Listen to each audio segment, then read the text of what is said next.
ਭਰਾਵਾ ਕੁਛ ਨਹੀਂ ਖਾਦਾ ਸੁਬਾਹ ਦਾ, ਬੜੀ ਭੁੱਖ ਲੱਗੀ ਹੈ।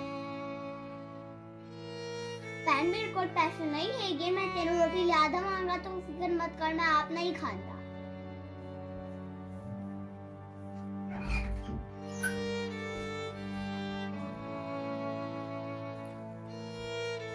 ਭੈਣ ਆ ਲੈ ਰੋਟੀ। मैं खा लूंगी, तू की खावेगा?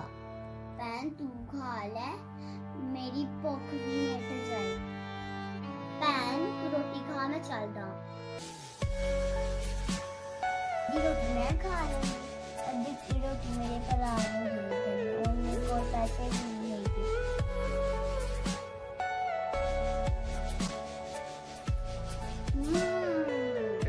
छोटा सा मेरा जहां